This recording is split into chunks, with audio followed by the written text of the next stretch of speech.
Fellow editors, it's time to get inspired. Today we're looking at 10 of the top film editors and what some of their best advice is when it comes to video editing. Whether you're cutting for the next Netflix original or you're a little bit more like me and cutting for shorter, less cinematic content, you can use these tips to inspire you to add more creativity and maximum effort into your next project. Let's dive in. Number 1 is from my main man, Walter Murch. You may know him as the editor of films like Apocalypse Now, The Godfather Part 3, and Ghost, but I know Walter Murch more fondly as the legendary director of one of my favorite films, Return to Oz. Isn't that a chicken in there with you? Either way, here's a great tidbit on his view on the editing instinct. To determine that end frame, I look at the shot intently. It's running along, and then at a certain point, I flinch. It's almost an involuntary flinch, an equivalent of a blink. That flinch point is where the shot will end. I know this feeling very well, and whether you're cutting the next cinematic masterpiece or an interview for Costco, knowing when to cut is a skill that lives deep down in the bones of any great editor. It may be a skill that can be finessed over time, but in my experience, you either have it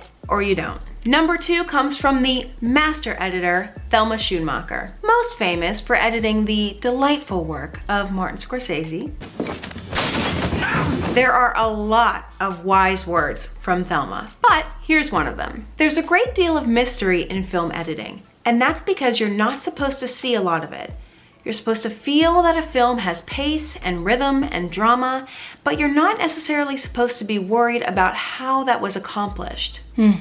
Pure poetry. Again, this speaks to the magic of video editing, and for me, this also speaks to the magic of sound editing as well. When it's perfect, you don't notice it, but when it's off, the magic of video is destroyed. Number 3 comes from the award-winning editor of Whiplash, Tom Cross. But this quote specifically comes from an interview with Tom on his work on First Man. You follow the eyes rather than the words. If it's a non-dialogue scene, like Neil approaching the Gemini capsule, you really try to hang your hat on the character. Whatever Neil's doing with his face, you use that as your anchor, and then everything else kind of falls into place around it. It's always important to look at your footage as if you're in the audience watching the final product. Where's the viewer looking? What are they paying attention to? And things like eye contact and expression can often tell a lot more to the audience than any dialogue will. It's important to make this a priority in your video editing. Number 4, Michelle Tesoro's most recent work includes editing for The Queen's Gambit, and I worship her for that. In part of an interview about reading the script, she noted, "The first read on this for me was pace and how he wrote the chess matches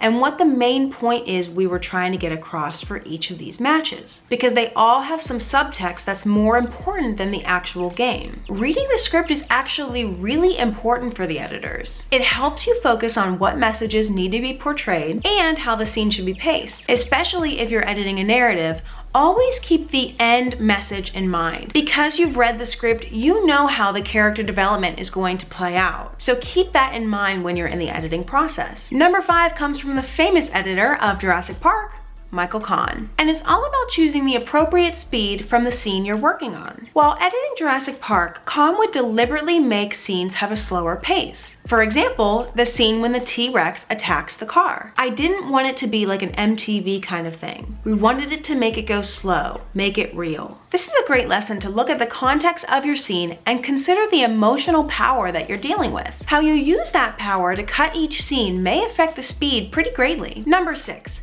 This is what award-winning editor Pietro Scalia had to say when it comes to the story. "The best advice that I can give anyone is that it all starts with character. Any story starts with character. The decisions are based on the character. Who is this character? Where are we with this character?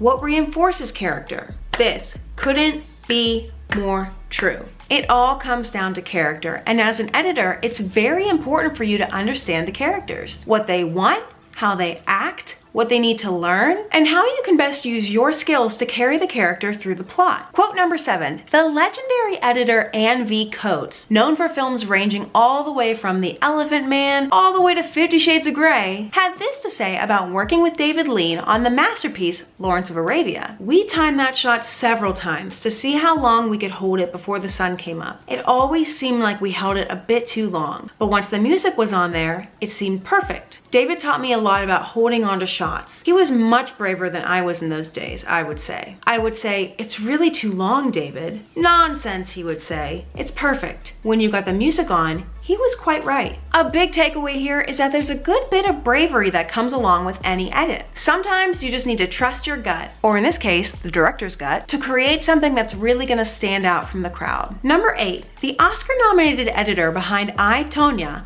Tatiana S. Rigel, explains her view on taking in the opinions of others. Don't get hung up on one note. For every 10 notes that I get, I may disagree with 9 of them. One of them is going to be something I never thought of. Stay open and flexible and embrace others' opinions. In the end, you're not making a movie only for yourself. You're making it for the audience. Otherwise, you can do that, but you won't get very far if nobody wants to see it. So practice and be open to notes and opinions. Enough said. It's not about you, it's about the audience. Number 9, Stacey Schroeder is an amazing editor responsible for bringing the film The Disaster Artist to life in the cutting room. When it comes to editing for comedy, she had this to say: "When I'm receiving dailies, I try to cut my favorite version of most of the jokes that come through, just to have them cut together, and it can give you a different feel. Then I try to pick my favorites and put them in my editor's cut. We took out really funny jokes in moments when we needed people not to laugh, or when it felt too broad, or too out of character, or out of the scene." Yet again, the decision-making qualities in video editors make them invaluable to the production. Selecting the right, appropriate moments for each scene while keeping the bigger picture in mind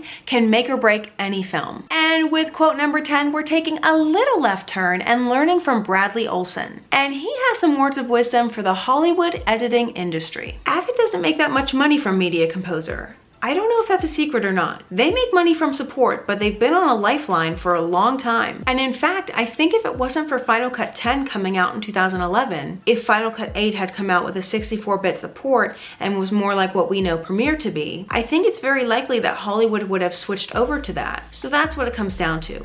But change is an inevitable thing, and I think that we need to be open to it because that's the empowering thing about it. It allows us to be creative and inspired and have more fun. Now, even with me having a Premiere Pro bias, I still love this quote. I remember thinking that in school I had to learn Avid to be a good editor, and sure, it is a great skill to have, but I'm focusing my attention towards potential. And even though Final Cut took a little pit stop to make Final Cut Pro X, I think there's still potential there for making software for editing easily understandable and always improving it and listening to the consumers using it. And with that, those are my top 10 quotes for you guys. Since you made it this far, hit the like button below and hit subscribe for more tips on editing, creativity, and freelance lifestyle. Thank you to my interns. Again, I'm Colleen, and I will see you guys in the next video. Have a good one.